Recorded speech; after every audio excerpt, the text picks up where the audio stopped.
Today, we're diving into what my 8th grader will be using for their homeschool year in the 2024-2025 school year. So let's get started. If you've seen my other homeschool curriculum picks for this year, you know that for each of my 6 kids, I try to have a very individualized approach and try to give them things that work best with their strengths or help them with their weaknesses. And today is no exception. Today, we're going to be diving into my 8th grader. And one of the things that I was kind of struggling with her is that she does a lot of things with her older brothers who are going into high school. She is able to keep up with them in many things, and I really had to challenge myself to figure out what should she do with her brothers and maybe get some advanced high school credit for, and what should we hold off on and let her experience later, giving her another year or so to mature. So with that in mind, we decided to make a few adjustments or adaptations to make this work for us. Let me explain. My daughter really wanted to do science with her brothers this year so that they could be able to do the experiments together, to be able to talk and learn about the same things. So this year I decided to have her do Apologia's physical science. They have come out with a brand new version, a 4th edition of physical science that really dives deep into this topic and actually covers a wide range of topics. But they aren't just doing the physical science course, they're actually going to be doing the self-paced course. This is great because it has video lessons, it has the textbook on there, you can listen to it on audio or read through it yourself. It's got interactive elements and it's self-grading. What I'm excited about for this is for my daughter, the plan right now is for her to do this for early high school credit as she's in 8th grade and she's able to get that credit in advance. However, if at any point it becomes too challenging, then I'll just scale back a little bit on the requirements and then she can just do it as a middle school book because the physical science book is designed for 8th and 9th grade. So it's sort of a nice flex item. For language arts, we have a lot of different things that we're going to be using, a lot of different elements, because that's what helps for us personally to find the right fit for each of our kids is by picking and choosing the best things from each curriculum company. So what do we have coming up? Well, for literature, we're going to be doing 2 main things. We'll be reading literature out of our history book suggestions. We'll get to that here in just a second. And the second thing is we'll be doing redefining school classes. If you're not familiar with redefining school and what it is, be sure to check out the video down in the description below. But essentially it is an online based class with mixture of live elements and self-paced elements that can teach your kids about literature. She's going to be doing at least one of the literature circles for next year where they dive deep into one book, and then doing the literature survey for world history, as that will be what we're studying in history as well. So she'll be doing both of those. For writing, several of her different curriculums are actually going to include writing elements. So the plan this year is to actually do IEW's Elegant Essays. Elegant Essays breaks down and walks your kids through how to write a solid essay, how to write a good opening paragraph and closing paragraph, how to write the body of your essay, and how to be able to do it well. This course is actually designed to be taken over a semester, and so the plan as of right now is to do that with her and my 2 oldest kids. This might be something we do as part of a co-op class, or it might be something we do just independently, but I think that will help set her up for success in high school and beyond. For grammar, she'll be continuing on with Fix It Grammar and be going into the Robin Hood book.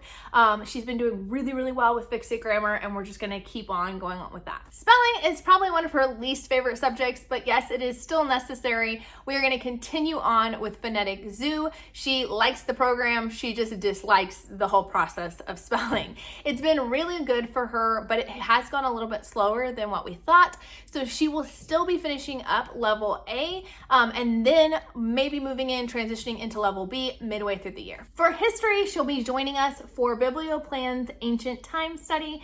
She's going to be listening in on all of that reading. She has different questions that she'll be asked and different activities that we'll do, but she's going to be kind of doing that all family style together. And as I mentioned before, Biblioplan has amazing book lists of books that correlate with the time period that you are learning. So because of that, what I will do is I will pick a selection of those books and have them on a shelf. She can go to that shelf, pull off whichever books she wants to read, but she'll have to read for at least an hour a day starting next year. Also, kind of in our history/world events, we do World Watch News, and this is a program designed specifically for middle schoolers and high schoolers, although you'll see from my other videos, we actually use it for all of my kids, helping teach your kids about current world events from a biblical worldview. worldview, and it is a huge help for my kids. They've been able to carry on very intelligent conversations, understanding a lot of the things that the world is going through and what's happening in the world, and knowing better how to pray for others. For math, she'll be moving into teaching textbooks, doing their pre-algebra program, and for health and fitness, she is going to be doing the FORM program. This is a physical fitness and health video online based course.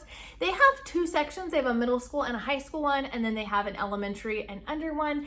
I'm planning on having the three youngest ones do the younger lessons and having my three older ones do the older lessons, but this will be a great introduction into health and how our body works and taking care of our bodies, as well as having active workouts that they can do and practice to strengthen their skills. For her electives, she is actually going to be doing ASL through Homeschool ASL. She'll be doing year 1. My middle school son actually just completed year 1 and will be going into year 2 next year. And so she's seen him go through this process and is excited to get started. She decided to wait on it because middle schoolers can take the course, but if she waits till her 8th grade year, she can count it as high school credit. And she's like, I'm not about to do the work without getting to count the credit. And I can't blame her for that. Now, one of her other big interests is cooking. She loves to cook and she's actually very good at it. She's at the point where she can open up almost any cookbook and be able to follow along. The thing is, I would love to grow those skills, and so I would love to find a course or an online video-based culinary arts type of program for her, but everything I find is either geared towards adults and would not be really appropriate for her age group, or is not really what I'm looking for. It's really basic one-on-one stuff. So if you guys know of any great cooking curriculums, let me know down in the comments. I have considered the possibility of just buying a cookbook that's sort of at her level and having her cook her way through it.